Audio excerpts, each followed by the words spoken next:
ভয়াবহ পরিস্থিতি হোক না কেন, মাননীয় সরকারের কাছে অত্যন্ত বিনয়ের সাথে আমরা জোর আবদার জানাতে চাই, সব কিছু বন্ধ করেন, আমাদের আপত্তি নাই, আমাদের দুঃখ নাই, কিন্তু আল্লাহর ঘর মসজিদ বন্ধ হবে না, হবে না। কথা বলেন ঠিক কিনা?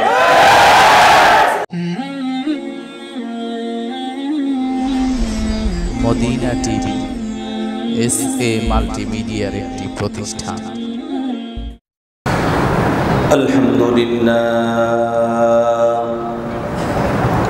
আলহামদুলিল্লাহ নাহমাদুহু ওয়া নাস্তাঈনুহু ওয়া নাস্তাগফিরুহু ওয়া নাউযু বিল্লাহি মিন শুরুরি আনফুসিনা ওয়া মিন সাইয়্যাতি আ'মালিনা। من يهده الله فلا مضل له ومن يضلله فلا هادي له ونشهد أن لا إله إلا الله وحده لا شريك له ونشهد أن سيدنا وسندنا وحبيبنا ومحبوبنا ومولانا محمدا عبده ورسوله. فقد قال الله سبحانه وبحمده: أعوذ بالله من الشيطان الرجيم. بسم الله الرحمن الرحيم. إن أول بيت وضع للناس للذي ببكة مباركا وهدى للعالمين. رجعك يوم ولدته أمه أو كما قال عليه الصلاة والسلام. وقال الله سبحانه وتعالى في شأن حبيبه مخبرا وآمرا: إن الله وملائكته يصلون على النبي يا أيها الذين آمنوا صلوا عليه وسلموا تسليما. اللهم صل على محمد وعلى آل محمد كما صليت على إبراهيم وعلى آل إبراهيم إنك حميد مجيد. بلغ العلا بكماله كشف الدجى بجماله حسنت جميع خصاله. صلوا عليه وآله. لا إله إلا الله لا إله إلا الله لا إله إلا الله لا إله إلا الله لا إله إلا الله محمد رسول الله صلى الله عليه وسلم صلى الله عليه وسلم. मकबूल तो है शाहजहां, काबिल तो बहुत है, ऐना के मानिंदे तो नहीं दिल तो बहुत है, ऐना के मानिंदे तो नहीं दिल तो बहुत है. एक चश्म सदन गाफिल जा शाह नबशी, शायद के निगाहे कुनदा गाह नबशी, शायद के निगाहे कुनदा गाह नबशी. अल्हम्दुलिल्लाह, महान अल्लाह रब्बुल आलमीन আলামিনের দরবারে গণিত অসংখ্য শুকরিয়া যে আল্লাহ রাব্বুল আলামিন আমাদেরকে তার মহান এক হুকুম জুমার নামাজের উদ্দেশ্যে পৃথিবীর মধ্যে শ্রেষ্ঠতম স্থান মসজিদে আসার এবং বসার মতো তৌফিক দিয়েছেন। এজন্য একমাত্র শুধুমাত্র সেই মহান রব্বুল আলামিনকে সন্তুষ্ট করার লক্ষ্যে হৃদয়ের সবটুকুন ভালোবাসা আবেগ উজাড় করে দিয়ে উচ্চ কণ্ঠে আওয়াজ দিয়ে বলছি আলহামদুলিল্লাহ রব্বানা লাকাল হামদ হামদান কাসীরান طيبا مباركا فيه يا ربي لك الحمد كما ينبغي لجلال وجهك وعظيم سلطانك। সুপ্রিয় উপস্থিতি, জাহান্নাম থেকে মুক্তি পাওয়ার এবং আল্লাহর জান্নাতের অধিকারী হওয়ার সবচাইতে সহজ এবং গুরুত্বপূর্ণ মাধ্যমগুলির অন্যতম একটি মাধ্যমের নাম হল হজ্জে বাইতুল্লাহ। জান্নাতে যাওয়ার সবচাইতে সহজ এবং গুরুত্বপূর্ণ যত মাধ্যম রয়েছে এর ভিতরে অন্যতম একটি মাধ্যমের নাম হচ্ছে হজ্জে বাইতুল্লাহ, আল্লাহর ঘরকে কেন্দ্র করে হজ সম্পাদন করা। কারণ কোনো ব্যক্তি যদি হজ করার উদ্দেশ্যে উমরা করার উদ্দেশ্যে সে ঘর থেকে বের হয় তখন সে আর সাধারণ মানুষ থাকে না, তখন সে আল্লাহ জয়ুফুর রহমান আল্লাহর মেহমানে পরিণত হয়ে যায়। বলে সুবহানাল্লাহ। শুধুমাত্র তাই নয়, এই বাইতুল্লাহ সম্পর্কে বিশ্বনবী সাল্লাল্লাহু আলাইহি ওয়াসাল্লাম হাদিসে পাকের ভেতরে বলেন, কোন ব্যক্তি যদি আল্লাহর ঘর বাইতুল্লাহ কাবায় গিয়ে এক রাকাত নামাজ আদায় করতে পারে আল্লাহ রাব্বুল আলামিন খুশি হয়ে তার আমল নামায় 1,00,000 রাকাত নামাজের সওয়াব লিপিবদ্ধ করে দেন। এই নামাজ যদি মসজিদে নববীতে পড়া হয় তাহলে আল্লাহ পাক এক রাকাতে 50,000 রাকাতের সওয়াব দান করে দেন। বলেন সুবহানাল্লাহ। শুধুমাত্র তাই নয়, বিশ্বনবী সাল্লাল্লাহু আলাইহি ওয়াসাল্লাম এটাও বলেছেন যে প্রতিনিয়ত আল্লাহর বিশেষ 120টা রহমত বাইতুল্লাহর উপরে বর্ষিত হয়। 120টা রহমত, বিশেষ রহমত আল্লাহ পাক প্রতিদিন বাইতুল্লাহর উপরে বর্ষণ করে।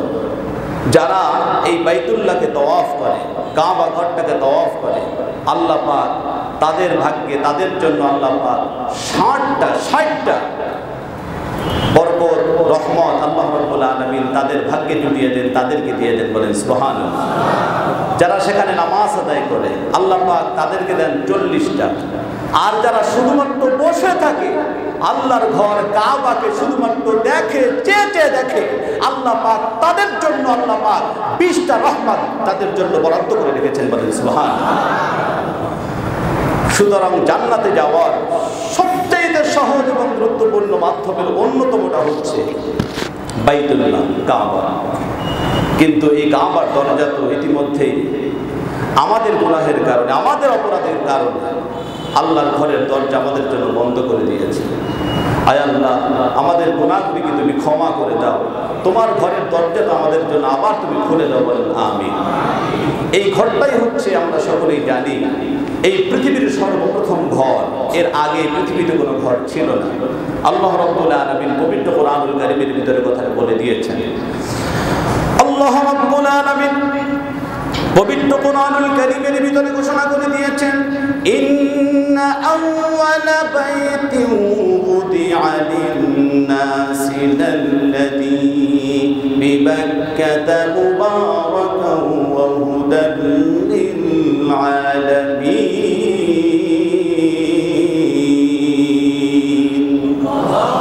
নিশ্চয় এটা হচ্ছে মানুষের জন্য নির্মিত প্রথম ঘর, যা মক্কায় অবস্থিত, এবং বিশ্ববাসীর জন্য এটা হচ্ছে রহমত এবং হিদায়াতের কেন্দ্রবিন্দু।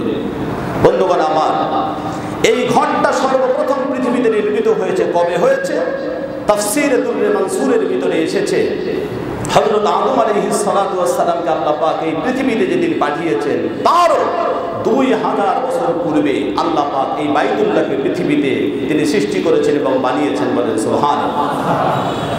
আল্লাহ রাব্বুল আলামিন হযরত আদম আলাইহিস সালাতু ওয়াস সালামকে যখন পাঠিয়ে দিয়েছেন, আল্লাহ রাব্বুল আলামিন আদমকে পৃথিবীতে পাঠানোর পরে একজন ফেরেশতা নিযুক্ত করে দিয়েছেন।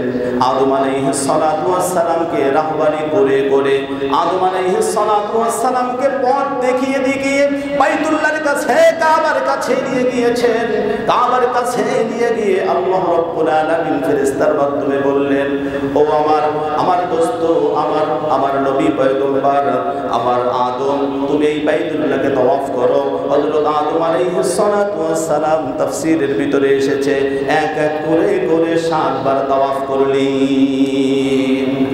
আদম আলাইহিস সালাতু ওয়াস সালামের তাওয়াফ যখন শেষ হয়ে গেল, আস্তে আস্তে করে তার জীবন যখন ছায়ান্বিত শেষ হয়ে গেল, পরবর্তীতে এই বাইতুল্লাহর দায়িত্ব গ্রহণ করলেন তার সন্তান হযরত শীশ আলাইহিস সালাতু ওয়াস সালাম। তার তিরোধানের পরে এই দায়িত্ব গ্রহণ করলেন হযরত নূহ আলাইহিস সালাতু ওয়াস সালাম। হযরত নূহ আলাইহিস সালাতু ওয়াস সালাম যখন ইন্তেকাল করলেন, ইন্তেকাল করার পরে এই বাইতুল্লাহর অবস্থাটা ছিল উপরিভাগ একেবারেই ধ্বংস হয়ে গিয়েছিল, উপর থেকে আর দেখা যাচ্ছে না। পরবর্তীতে এই পৃথিবীতে যখন আমাদের জাতির পিতা হযরত ইব্রাহিম আলাইহিস সালাতু ওয়াস সালাম পৃথিবীতে এসেছেন, তখন আল্লাহ রাব্বুল আলামিন তাকে দায়িত্ব প্রদান করলেন, হে আমার খলিল, আমার দোস্ত, তুমি আমার ঘর এই বাইতুল্লাহকে তুমি আবার পুনরায় নির্মাণ করো। বলেন সুবহানাল্লাহ। কখন দায়িত্বটা প্রদান করলেন? গত সপ্তাহে যে কথাটা বলা হয়েছিল, বুঝতে হবে কথাটা। কখন দায়িত্বটা প্রদান করেছিলেন? আল্লাহর ঘর বানানোর দায়িত্ব, আল্লাহর ঘরের দায়িত্ব হযরত ইব্রাহিম আলাইহিস সালাতু ওয়াস সালামকে কখন দেওয়া হয়েছিল? আল্লাহ রাব্বুল আলামিন পবিত্র কোরআনুল কারীমের ভিতরে বলে দিয়েছেন। আল্লাহ রাব্বুল আলামিন পবিত্র কোরআনুল কারীমের ভিতরে বলে দিয়েছেন, ওয়া ইযিবতালা ইব্রাহিম রাব্বুহু বিকালিমাতিন ফাআতাম্মাহুন্না ক্বালা ইন্নী জাইলুকা লিন-নাসি ইমামা। হযরত ইব্রাহিম আলাইহিস সালাতু ওয়াস সালামকে আল্লাহ রাব্বুল আলামিন বাইতুল্লাহ নির্মাণের দায়িত্ব তখনই প্রদান করেছেন যখন তিনি পরীক্ষায় উত্তীর্ণ হতে হতে আল্লাহর গোলামি করে করে যখন পারফেক্ট একটা গোলামে পরিণত হয়েছেন, তখন আল্লাহ রাব্বুল আলামিন তার ঘর নির্মাণের দায়িত্ব প্রদান করেছেন। বলেন সুবহানাল্লাহ। এই আয়াতটা কোরআনুল কারীমের ভিতরে আল্লাহ রাব্বুল আলামিন কোট করে দিয়ে সারা পৃথিবীর সমস্ত মানুষদেরকে এই জানানটা দিতে চান, এই শিক্ষাটা দিতে চান। কিয়ামত পর্যন্ত এই বাইতুল্লাহর প্রতিচ্ছবি, বাইতুল্লাহর প্রতিচ্ছবি যত মসজিদ পৃথিবীতে তৈরি করা হবে, কিয়ামত পর্যন্ত এই মসজিদের দায়িত্বশীল ইব্রাহিমের অনুসারী যারা হবে, যারা পারফেক্ট গোলাম হবে, যারা 5 ওয়াক্ত নামাজি হবে, যারা সুদ খাবে না, ঘুষ খাবে না, জেনা করবে না, এমন ব্যক্তিদেরকে মসজিদের দায়িত্ব দিতে হবে। কথা বলেন ঠিক কিনা? দ্বিতীয় নম্বর শিক্ষা হলো, আল্লাহ পাক বাইতুল্লাহকে পুনর্নির্মাণ করানোর পরে হযরত ইব্রাহিম আলাইহিস সালাতু ওয়াস সালামকে আল্লাহ পাক ঘোষণা দিলেন, ইন্নী জাইলুকা লিন-নাসি ইমামা, আমি তোমাকে সারা পৃথিবীর সমস্ত মানুষের জন্য নেতা বানিয়ে দিলাম। বলেন সুবহানাল্লাহ। তা নেতা কখন হলেন? যখন আল্লাহর গোলামি করে করে পারফেক্ট গোলাম হলেন। তিনি যখন নামাজ পড়েছেন, আল্লাহর হুকুম পালন করে করে উত্তীর্ণ হতে হতে পারফেক্ট গোলাম যখন হয়েছেন, তখনই তাকে নেতা বানানো হয়েছে। কথা বলেন ঠিক কিনা? সুতরাং আমাদেরও নেতা এরকমের হতে হবে, যিনি নামাজ পড়েন। কথা বলেন ঠিক কিনা? নামাজ পড়বেন, যিনি রোজা রাখবেন, যিনি মিথ্যা কথা বলবেন না, যিনি ক্যাসুনিতে যাবেন না। কথা বলেন ঠিক কিনা? এমন নেতা আমাদের দরকার আছে কি আছে না? যতদিন পর্যন্ত এমন নেতা আমাদের না হবে, অতদিন পর্যন্ত বাঙালি জাতির কপাল খুলবে না। এই পোড়া কপাল নিয়ে পৃথিবীতে জন্ম মানে অতিবাহিত করতে হবে, পৃথিবীতে চলতে হবে। কথা বলেন ঠিক কিনা?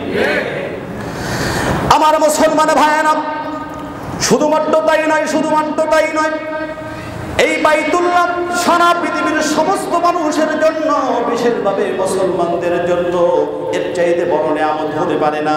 এই জন্য এই বাইতুল্লাহ নিয়ে সারা পৃথিবীর কোনো কাফের মুশরিকেরা, কোনো অমুসলিম, কোনো ইসলাম বিদ্বেষী যেন কোনো ষড়যন্ত্র না করতে পারে, কোনো পায়তারা যেন না করতে পারে। এই জন্য হযরত ইব্রাহিম আলাইহিস সালাতু ওয়াস সালামকে আল্লাহ রাব্বুল আলামিন যখন দায়িত্ব দিলেন, তুমি আমার ঘর নির্মাণ করো, অন্য কোনো ফেরেশতার মাধ্যমে তিনি জায়গাটা দেখিয়ে দেন নাই, আল্লাহর ঘরটাকে দেখিয়ে দেন নাই। সূরাতুল হজ্জের ভিতরে আল্লাহ রাব্বুল আলামিন বলে দিলেন, হে আমার ইব্রাহিম, আমি আল্লাহ রাব্বুল আলামিন নিজেই তোমাকে আমার ঘরটা তোমাকে দেখিয়ে দিলাম। এই দেখানো জায়গার উপরেই তুমি ঘরটা নির্মাণ করো, যাতে করে কিয়ামত পর্যন্ত কোনো কাফের মুশরিকের বাচ্চা আমার ঘর নিয়ে কোনো ষড়যন্ত্র না করতে পারে। আল্লাহ রাব্বুল আলামিন বলেন, ওয়া ইয বাওয়া'না লিইব্রাহিমা মাকানাল বাইতি আল্লা তুশরিক বি শাইআ ওয়া তাহহির বাইতিয়া লিত-তাইফিনা ওয়াল কাইমিনা ওয়ার রুক'আস সুজুদ।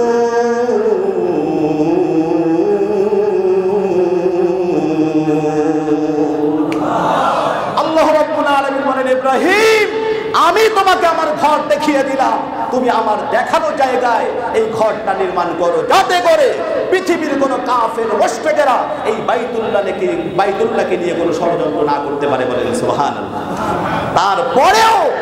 তারপরেও আমাদের দেশে 95% মুসলমানের দেশেও বাইতুল্লাহর বিরুদ্ধে বাইতুল্লাহকে নিয়ে কটাক্ষ করার মতো লোক এই বাংলাদেশের জমিনেও আছে। কথা বলেন ঠিক কিনা? আছে কি আছে না? আপনারা যারা টকশো দেখেন তারা জানেন, এই করোনার ভেতরেও শাহরিয়ার কবির এই নাস্তিক, শাহরিয়ার কবির এই মুরগিটো, সে বাইতুল্লাহকে নিয়ে আল্লাহর বহু হুকুম নিয়ে, কুরআনুল কারীমের বহু হুকুম নিয়ে তারা তুচ্ছ-তাচ্ছিল্য করেছে। সে তুচ্ছ-তাচ্ছিল্য করেছে। বলেন নাউজুবিল্লাহ। সে কি কথা বলে জানেন? এই মুরগি চোর শাহরিয়ার কবির সে বলে, এই বাংলাদেশটা স্বাধীন করা হয়েছে মোল্লাতন্ত্র প্রতিষ্ঠিত করার জন্য নয়। নাউজুবিল্লাহ বলবেন না? আমরা কি তার সাথে একমত? হ্যাঁ, আরো জোরে বলতে হবে একমত। সে বলে বাংলাদেশকে স্বাধীন করা হয়েছে মোল্লাতন্ত্র প্রতিষ্ঠিত করার জন্য নয়। আমি মুরগিচোরাকে জিজ্ঞেস করতে চাই, তাহলে কি বাংলাদেশটা স্বাধীন করা হয়েছে শিরকি তন্ত্র, মূর্তিতন্ত্র এটাকে প্রতিষ্ঠিত করার জন্য? আরো জোরে বলুন। আহা, আরে স্বাধীনতার ইতিহাসটা লক্ষ্য করে দেখো। স্বাধীনতার স্থপতি মরহুম শেখ মুজিবুর রহমান, তিনি যখন স্বাধীনতার ঘোষণা দিয়েছিলেন, তিনি বলেছেন, এবারের সংগ্রাম মুক্তির সংগ্রাম, এবারের সংগ্রাম স্বাধীনতার সংগ্রাম। রক্ত যখন দিয়েছি, রক্ত আরো দিব, তবুও এদেশের মানুষকে মুক্ত করে ছাড়বো ইনশাআল্লাহ। আরো যদি বলেন ইনশাআল্লাহ। আর এই দেশটা স্বাধীন হয়েছে ইনশাআল্লাহ শব্দের উপরে। ইনশাআল্লাহ শব্দের অর্থ হলো আল্লাহ যা চান তাই হবে। তোমাদের মতো শাহরিয়ার কবির নাস্তিকের বাচ্চারা যা চাইবে এই বাংলাদেশে তা হবে না। কথা বলেন ঠিক কিনা? বাংলাদেশের স্বাধীনতার স্থপতি মরহুম শেখ মুজিবুর রহমান, তিনি ইনশাআল্লাহ শব্দ ব্যবহার করে, আল্লাহর উপরে অবিচল বিশ্বাস এবং আস্থাবাচক শব্দ ব্যবহার করে স্বাধীনতার ঘোষণা দিয়েছিলেন। তোমার যদি এটা ভালো না লাগে, বাংলাদেশ তোমার জায়গা নয়, ভারতে চলে যাও। কথা বলেন ঠিক কিনা?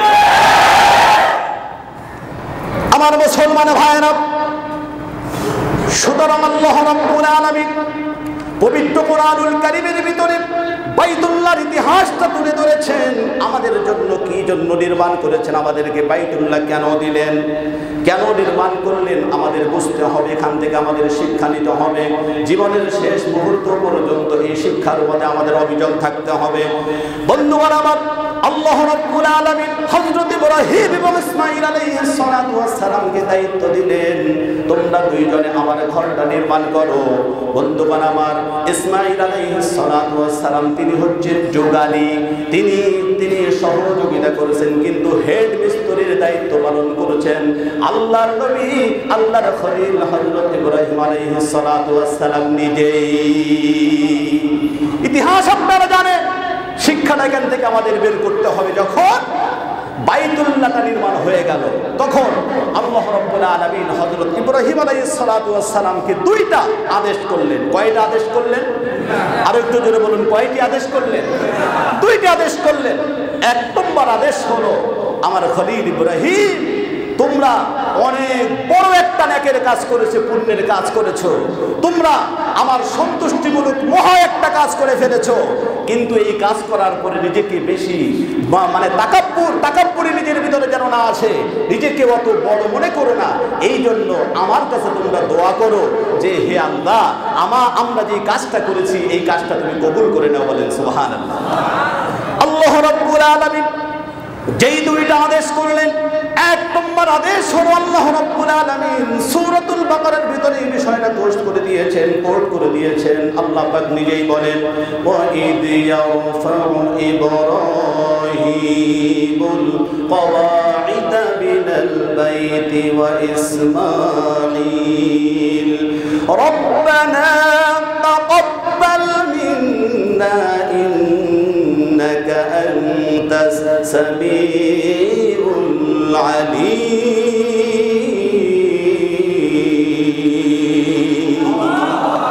বাইতুল্লাহ নির্মাণের দায়িত্ব যখন শেষ হয়ে গেল, বাইতুল্লাহ সম্পন্ন হয়ে গেল, তখন ইব্রাহিম এবং ইসমাঈল আলাইহিস সালাতু ওয়াস সালাম আল্লাহর নির্দেশ মোতাবেক আল্লাহর কাছে দোয়া করলেন, ওগো আল্লাহ, তুমি আমাদেরকে তৌফিক দিয়েছো তাই এই মহৎ কাজটা করতে পেরেছি। তুমি আমাদেরকে তৌফিক দিয়েছো, সুযোগ দিয়েছো, তাই আমরা করতে পেরেছি। ও আল্লাহ, আমরা বড় নই, তুমিই বড়, আমরা করতে পারিনি, তুমি আমাদেরকে দিয়ে করায়ছো। সুতরাং মেহেরবানি করে তুমি আমাদের এই কাজগুলোকে কবুল করে নাও। বলেন সুবহানাল্লাহ। এখান থেকে শিক্ষা আমাদের এটা, কোনো ব্যক্তি যখন কোনো ভালো কাজ করতে পারে, কিন্তু আমাদের সময় অবস্থাটা হলো ভিন্নটা। মসজিদে আমি 1 লক্ষ টাকা দান করেছি, তখন মসজিদে আসার পরে আমার ভাবটাই আলাদা হয় কি হয় না? বলেন, এটাকে আমি কি মানে কি বানোয়াটি কথা বলছি নাকি এক চরম বাস্তব একটা কথা? চরম বাস্তব কথা।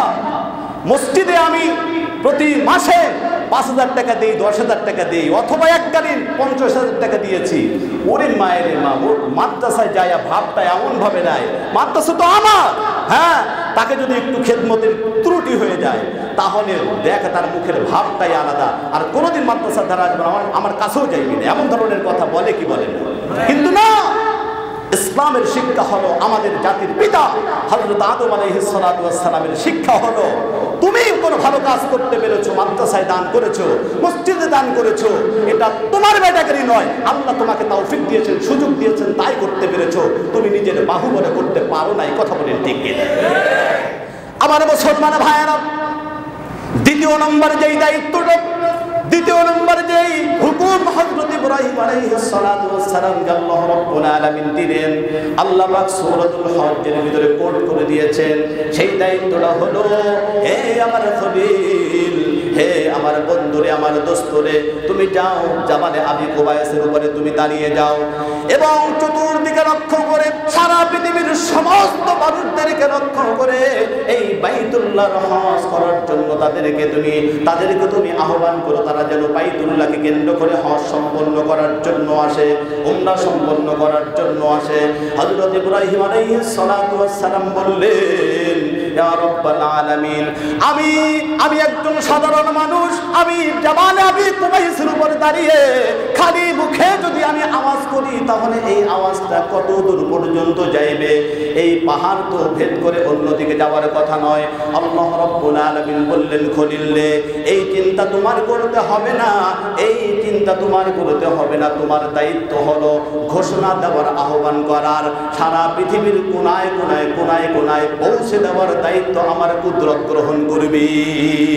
আলাইহিস সালাতু ওয়াস সালামকে আল্লাহ রাব্বুল আলামিন যখন আদেশ করলেন, ওয়াদ্দিন ফিন নাসি বিল হজ্জি ইয়াতুকা রিজালাও ওয়া আলা কুল্লি দামিন ইয়াতিনা মিন কুল্লি ফাজ্জিন আমিক, ইব্রাহিম আলাইহিস সালাতু ওয়াস সালাম জাবালে আবি কুবাইসের উপরে দাঁড়িয়ে গিয়েছে এবং চতুর্দিকে লক্ষ্য করে তিনি যখন আহ্বান করলেন, আল্লাহ পাক তোমাদের জন্য একটা ঘর নির্মাণ করেছে, আল্লাহ পাক তার ঘর তোমাদের মাঝে নির্মাণ করেছে, তোমরা আসো আল্লাহর ঘর জিয়ারত করার জন্য, হজ সম্পন্ন করার জন্য, উমরা সম্পন্ন করার জন্য তোমরা আসো। বন্ধুগণ আমার, হযরত ইব্রাহিম আলাইহিস সালাতু ওয়াস সালাম আওয়াজটা করেছেন শুধুমাত্র, আল্লাহ পাকের কুদরত এমন ভাবে সারা পৃথিবীতে পৌঁছে দেওয়ার দায়িত্ব গ্রহণ করেছে। তাফসীরের ভিতরে এসেছে পৃথিবীর কোনায় কোনায় কোনায় কোনায় হযরত ইব্রাহিম আলাইহিস সালাতু ওয়াস সালামের আওয়াজটা পৌঁছে গিয়েছে। শুধুমাত্র তাই নয়, ওই সময় মায়ের গর্ভে যে সমস্ত সন্তানগুলি ছিল আল্লাহ পাক তাদের কর্ণকুহর পর্যন্ত পৌঁছে দিয়েছে। শুধুমাত্র তাই নয়, কিয়ামত পর্যন্ত যত মানুষ এই পৃথিবীর বুকে আসবে এখনো পর্যন্ত আলমে আরওয়াহে রয়েছে। আল্লাহ পাক আলমে আরওয়াহে প্রত্যেকটা রূহের কর্ণকুহরে এই ঘোষণাটা পৌঁছে দিয়েছেন, বলেন সুবহানাল্লাহ। ওই সময় যারা এই ঘোষণা শোনার সাথে সাথে বলেছে লাব্বাইক আল্লাহুম্মা লাব্বাইক লাব্বাইক লা শারীকা লাকা লাব্বাইক ইন্নাল হামদা ওয়ান নি'মাতা লাকা ওয়াল মুলক লা শারীকা লাক, যারাই আহ্বানে সাড়া দিয়েছে পৃথিবীতে আসার পরে একবার হলেও সে বাইতুল্লাহ জিয়ারত করতে পারবে, বলেন সুবহানাল্লাহ। আল্লাহর কাছে দোয়া করি, আল্লাহ আমরা যারা এখনো পর্যন্ত হজ করতে পারি নাই, আল্লাহ পাকের কাছে আমরা মন থেকে দোয়া করি, চোখের পানি ছেড়ে ছেড়ে দিয়ে দোয়া করি। আল্লাহর ভান্ডারে কোনো কিছুর অভাব নাই, টাকা লাগে না, পয়সা লাগে না, ক্ষমতা লাগে না। আল্লাহ পাক যদি কবুল করেন তাহলে অচিরে একেবারে নিমেষেই খুব সহজেই আল্লাহর ঘর জিয়ারত করা সম্ভব, কথা বলেন ঠিক কিনা? আছে পৃথিবীতে হাজারো দৃষ্টান্ত আছে যারা ঠিকমতো খেতেও পারে না, একজন পথিক যারা ভিক্ষা করে খায় তাদেরকেও আল্লাহ বার হারামাইন শরীফাইন জিয়ারত করিয়েছেন। কিন্তু পৃথিবীতে এমন দৃষ্টান্ত আছে কোটি কোটি কোটি কোটি টাকার মালিক, মিলিয়ন ট্রিলিয়ন টাকার মালিক, তারপরেও তার ভাগ্যে একবার উমরা করাও জোটে নাই, কথা বলেন ঠিক কিনা? এটা হলো আল্লাহ পাকের কাছে কবুলিয়াত, যে আল্লাহ পাক যাকে কবুল করবেন একমাত্র সেই যেতে পারবে। আল্লাহর কাছে আমরা দোয়া করি, আল্লাহ জীবনে একটাবারের জন্য হলেও হারামাইন শরীফাইন আমাদেরকে জিয়ারত করার তৌফিক দিয়ে সকলে বলুন আমিন। আমার মুসলমান ভাইয়েরা খুব গভীর মনোযোগ। ইব্রাহিম আলাইহিস সালাতু ওয়াস সালাম ঘোষণা দিয়ে তার কিছুদিন পরেই যখন পৃথিবী থেকে চলে গেলেন, এরপরে বহুদিন পরে বিশ্বনবী মুহাম্মদুর রাসূলুল্লাহ সাল্লাল্লাহু আলাইহি ওয়াসাল্লাম যখন এই পৃথিবীর বুকে আগমন করেছেন, আগমন করার পরে তিনি মক্কাতুল মুকাররমায় 13 বছর ছিলেন। ওখান থেকে হিজরত করে যখন মদিনাতুল মুনাওয়ারায় চলে গেলেন, 9টি বছর অতিবাহিত হওয়ার পরে নবম হিজরিতে আল্লাহ রাব্বুল আলামিন আয়াত নাযিল করে দিয়ে আল্লাহ পাক গোটা উম্মতে মুসলিমার উপরে এই হজ নামক বিধানটা, হজের বিধানটা তিনি আবশ্যক করে দিয়েছেন। আল্লাহ রাব্বুল আলামিন ঘোষণা করে দিলেন, ওয়ালিল্লাহি আলান নাসি হিজ্জুল বাইতি মান ইসতাতাআ ইলাইহি সাবিলা।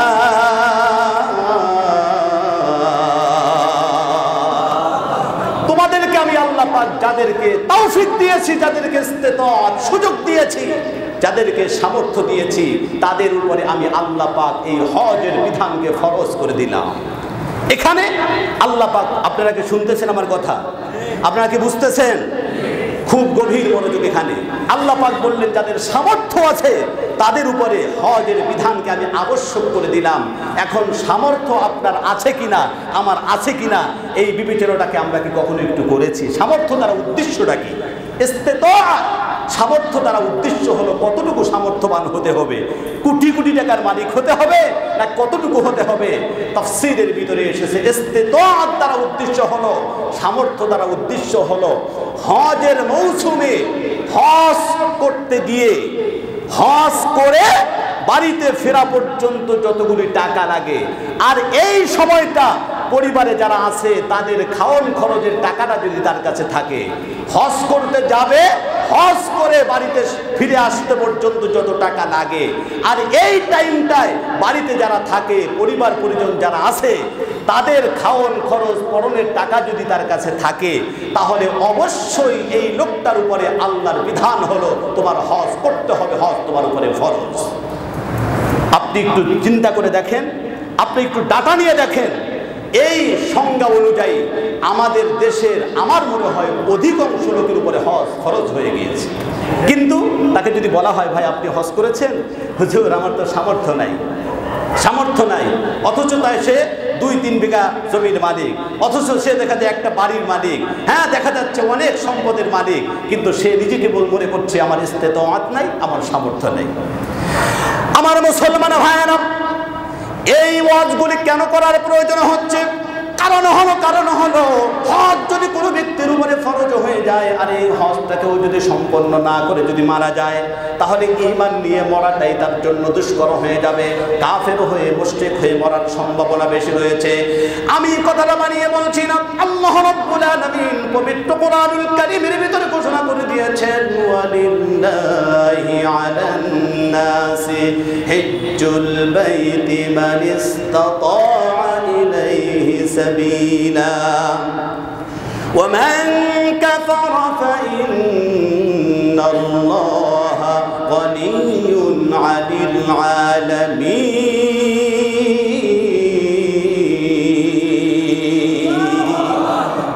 যাদের সামর্থ্য আছে তারা যদি হজ না করে, আল্লাহ পাক বলেন ওমান কাফারা, সেজন্য কুফরি করলো যে হজ ফরজ হয়েছে, তার সামর্থ্য আছে, সামর্থ্য থাকার পরেও যদি হজ না করে সেজন্য কুফরি করলো, যে আল্লাহর সাথে কুফরি করে ওই লোকটা মুসলমান থাকতে পারে না, কাফের হয়ে যায়। কথা বলেন ঠিক কিনা?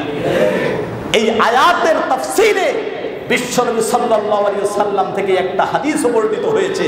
রাসূল করিম সাল্লাল্লাহু আলাইহি ওয়াসাল্লাম বলেছেন, মান মাতা ওয়া লাম ইয়াহুজ্জা ফালইয়ামুত ইনশাআ ইয়াহুদিয়্যা ওয়া ইনশাআ আনসারিয়্যা। যার সামর্থ্য আছে, সামর্থ্য থাকার পরেও হজ করলো না, ওই লোকটা ইহুদি হয়ে মারা যাক নাকি খ্রিস্টান হয়ে মারা যাক, আমি বিশ্বনবীর আমার কোনো দায় নাই, আমার কোনো বিষয় দেখার কোনো বিষয় নয়। সে তার উপরে হজ ফরজ হয়েছে, তার সামর্থ্য আছে কিন্তু হজ করলো না, এই লোকটা ইহুদি হয়ে মারা যাক নাকি খ্রিস্টান হয়ে মারা যাক, আমার দেখার বিষয় নাই। বলেন নাউজুবিল্লাহ। সুতরাং হজ করার দরকার আছে কি আছে না? আরো যারা বলেন হজ করার দরকার আছে কি আছে না?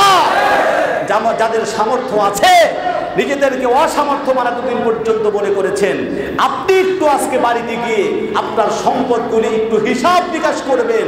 হায় হায়, আমি যদি এই অবস্থা আমার উপরে যদি হজ ফরজ হয়ে থাকে, আমি যদি হজ না করে অবস্থায় মারা যাই, তাহলে আমার ঈমান নিয়ে মরাটাই দুষ্কর হয়ে যাবে। বলেন নাউজুবিল্লাহ। আল্লাহ পাক আমাদেরকে বোঝার এবং আমল করে তৌফিক দান করেন, সকলে বলেন আমিন। একটা লোক, তার উপরে তার সামর্থ্য থাকার পরে এই লোকটা হজ না করে কিভাবে পারে আমার তো বুঝে আসে না। কারণ আমরা যদি তাফসীরের দিকে তাকাই, বিশ্বনবীর হাদিসের দিকে তাকাই, তাহলে হজ করলে পরে, উমরা করলে পরে কি পরিমাণ সওয়াব, এই সওয়াব অর্জন না করে একটা লোক কিভাবে বসে থাকতে পারে? আল্লাহর নবী বিশ্বনবী জনাবে মুহাম্মদুর রাসূলুল্লাহ সাল্লাল্লাহু আলাইহি ওয়াসাল্লাম হাদিসে পাকের ভিতরে বলেছেন, হাদিসটি বর্ণিত হয়েছে বুখারী শরীফের ভিতরে হযরত আবু হুরায়রা রাদিয়াল্লাহু তাআলা আনহু থেকে বর্ণিত। বিশ্বনবী মুহাম্মদুর রাসূলুল্লাহ থেকে তিনি বর্ণনা করেন, সামিআতুন নাবিয়্য সাল্লাল্লাহু আলাইহি ওয়াসাল্লাম মান হাজ্জা লিল্লাহি ফালাম ইয়ারফুস ওয়া লাম ইয়াফসুক রাজআত ইয়াওমিন ওয়ালাদাতহু উম্মুহু। হযরত আবু হুরায়রা বলেন, আমি বিশ্বনবীকে বলতে শুনেছি, আল্লাহর নবী মুহাম্মদুর রাসূলুল্লাহ তিনি বলেছেন, মান হাজ্জা লিল্লাহি ফালাম ইয়ারফুস ওয়া লাম ইয়াফসুক রাজআত ইয়াওমিন ওয়ালাদাতহু উম্মুহু। কোন ব্যক্তি যদি একমাত্র আল্লাহর সন্তুষ্টির জন্য হজ সম্পন্ন করে, আর হজ করতে গিয়ে মহিলাদের সাথে সংশ্লিষ্ট কোনো অনৈতিক কাজে যদি জড়িত না হয়, কোনো যদি কবিরা গুনাহে জড়িত না হয়, কবিরা গুনাহে যদি লিপ্ত না হয়ে যায়, তাহলে আল্লাহ রাব্বুল আলামিন হজ করার পরে তাকে এমন ভাবে বাড়িতে ফিরিয়ে দেন, রাজআত ইয়াওমিন ওয়ালাদাতহু উম্মুহু, কেমন যেন সবে মাত্র এমন ভাবে বেগুনা মাসুম বাচ্চার মতো নিষ্পাপ করে পাঠিয়ে দেন, কেমন যেন সবে মাত্র এই লোকটা তার মায়ের পেট থেকে জন্মগ্রহণ করেছে। শুধুমাত্র তাই নয়, বুখারী শরীফের অন্য হাদিসের ভিতরে এসেছে, আল্লাহর নবী বিশ্বনবী বলেছেন, আল উমরাতু ইলাল উমরাতি কাফফারাতুন লিমা বাইনাহুমা ওয়াল হজ্জুল মাবরুর লাইসা লাহু জাযাউন ইল্লাল জান্নাহ। কোন ব্যক্তি যদি একটা উমরা করে, পরবর্তীতে আর একটা উমরা করে, আল্লাহ রাব্বুল আলামিন এই দুই উমরার মাঝে এই লোকটা যেই পরিমাণ গুনাহ করেছে, দুই উমরার কারণে আল্লাহ রাব্বুল আলামিন তার গুনাহগুলিকে মাফ করে দেন। আর কোন ব্যক্তি যদি হজ সম্পন্ন করে, একটা হজ্জে মাবরুরের প্রতিদান হলো, আল্লাহর নবী বলেন, লাইসা লাহু জাযাউন ইল্লাল জান্নাহ। হজ্জে মাবরুরের প্রতিদান হলো একমাত্র আল্লাহর জান্নাত। কোন ব্যক্তি যদি হজ্জে মাবরুর করতে পারে, আল্লাহ পাক তার জন্য জাহান্নামকে হারাম করে দিয়ে আল্লাহর জান্নাতটাকে ওয়াজিব করে দেন। বলেন সুবহানাল্লাহ। বুখারী শরীফের অন্য হাদিসের ভিতরে এসেছে, আইয়ুল আমালি আফদালু ইলাল্লাহি, আল্লাহর নবীর কাছে জিজ্ঞেস করা হলো, ওগো আল্লাহর নবী আপনি বলুন আল্লাহর কাছে সবচাইতে পছন্দনীয় আমল কোনটি, ফজিলতপূর্ণ আমল কোনটি? আল্লাহর নবী বললেন, ঈমানুন বিল্লাহি ওয়া রাসূলিহি, এক নম্বর আমল হলো আল্লাহকে বিশ্বাস করা, বিশ্ব নবীকে বিশ্বাস করা। গায়রা সুম্মা মাযা ইয়া রাসূলুল্লাহ, দ্বিতীয় নম্বরে জিজ্ঞেস করা হলো, ওগো আল্লাহর নবী এরপরে আল্লাহর কাছে সবচেয়ে ফজিলতপূর্ণ আমল কোনটি? আল্লাহর নবী বললেন, আল জিহাদু ফি সাবিলিল্লাহ, আল্লাহর রাস্তায় জিহাদ করা। তৃতীয় নম্বর জিজ্ঞেস করা হলো, সুম্মা মাযা ইয়া রাসূলুল্লাহ, এরপরে আল্লাহর কাছে সবচেয়ে ফজিলতপূর্ণ আমল কোনটি? তৃতীয় পর্যায়ে এসে বললেন, আল্লাহর নবী বললেন, আল হজ্জুল মাবরুর, আল্লাহর কাছে তৃতীয় নম্বর সবচাইতে ফজিলতপূর্ণ আমল হচ্ছে আল্লাহর জন্য, একমাত্র আল্লাহর জন্য হজ সম্পন্ন করা। বলেন সুবহানাল্লাহ। শুধুমাত্র তাই নয়, হযরত আয়েশা সিদ্দিকা রাদিয়াল্লাহু তাআলা আনহা তিনি বিশ্বনবী সাল্লাল্লাহু আলাইহি সাল্লামকে জিজ্ঞেস করলেন, ওগো আল্লাহর নবী আপনি জিহাদের এত ফজিলতের কথা বললেন, জিহাদের ফজিলতটা কি? কোন ব্যক্তি যদি আল্লাহর জন্য জীবন দিতে পারে, আল্লাহর দ্বীনের জন্য জীবন দিতে পারে, বিশ্বনবীর জন্য জীবন দিতে পারে, ওই লোকটার জন্য আল্লাহ পাক বিনা হিসাবে জান্নাতের ফয়সালা করে দেন। বলেন সুবহানাল্লাহ। সুতরাং জিহাদ করার মানসিকতা আছে, হ্যাঁ সৎসাহস আছে তো? ইসলামের জন্য ডাক দিলে জীবন কে কে দিতে পারবেন? একটু হাত জাগান তো। নারে তাকবীর। আয় আল্লাহ কবুল করো, সকলে বলুন আমিন, সকলে বলুন আমিন। এই ওয়াজ তো এখন করার কায়দা নাই, কারণ এই ওয়াজ করলে পরে আমি জঙ্গি হুজুর। আচ্ছা, জঙ্গি বললে পরে জিহাদের কথা বন্ধ করা যাবে? আর এত আসতে বললেন কেন? বন্ধ করা যাবে? আচ্ছা, জিহাদ আর সন্ত্রাস কি এক না দুই? আরো জোরে বলুন। যারা বোঝে না, গণ্ড মূর্খ, ইসলাম সম্পর্কে যাদের কোনো ধারণা নাই, তারাই একমাত্র বলতে পারে জিহাদ আর সন্ত্রাস এক। কথা বলেন ঠিক কিনা? আরে সন্ত্রাসী কর্মকাণ্ড আল্লাহ হারাম করে দিয়েছেন, আর জিহাদকে আল্লাহ পাক ফরজ করে দিয়েছেন। কথা বলেন ঠিক কিনা? সুতরাং তোমরা জিহাদকে সন্ত্রাসী কর্মকাণ্ড বলে চালিয়ে দিবা, আর আমরা মুখ বন্ধ করে বসে থাকবো, এটা হতে পারে না। আমরা ভালো করে জানি এই পৃথিবীতে আমাদের মানসিকতা এমন, পৃথিবীতে বিড়ালের মতো 1000 বছর আমরা বাঁচতে চাই না, সিংহের মতো বাঘের মতো 1 ঘন্টা বাঁচতে চাই। কথা বলেন। সুতরাং হযরত আয়েশা সিদ্দিকা রাদিয়াল্লাহু তাআলা আনহা তিনি বললেন, ওগো আল্লাহর নবী নারাল জিহাদ আফদালুল আমাল, আপনি কিভাবে যে জিহাদের ফজিলতের কথা বর্ণনা করছেন, তাহলে আমার মনে হচ্ছে ঈমানের পরে সবচেয়ে গুরুত্বপূর্ণ ফজিলতপূর্ণ হচ্ছে জিহাদের আমল। কিন্তু আমরা মহিলারা আফালা মুজাহিদু ফি সাবিলিল্লাহ, আমরা কি আল্লাহর রাস্তায় জিহাদ করব না? আমরা মহিলারা আজকে জিহাদ করব না? তখন রাসূল করিম সাল্লাল্লাহু আলাইহি ওয়াসাল্লাম তিনি বলেন, ওয়ালাকিন আফদালাল জিহাদ আল হজ্জুল মাবরুর, তোমাদের মহিলাদের জন্য সবচেয়ে উত্তম আমল হলো, ফজিলতপূর্ণ আমল হলো আল্লাহর রাস্তায় জিহাদ করা। বলেন সুবহানাল্লাহ। সুতরাং জিহাদের মানে এই হজের কি পরিমাণ ফজিলত, কি পরিমাণ ফজিলত!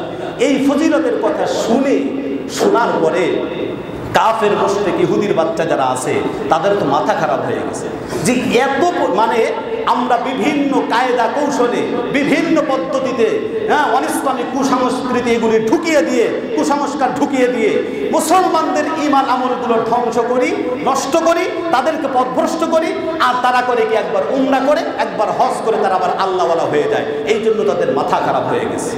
এই জন্য দেখা গিয়েছে যে 2015 সালের ক্রেন দুর্ঘটনা, আপনারা যাদের মনে আছে তারা জানেন, এক ক্রেন দুর্ঘটনা হয়েছিল, অনেক হাজিরা মারা গিয়েছিল।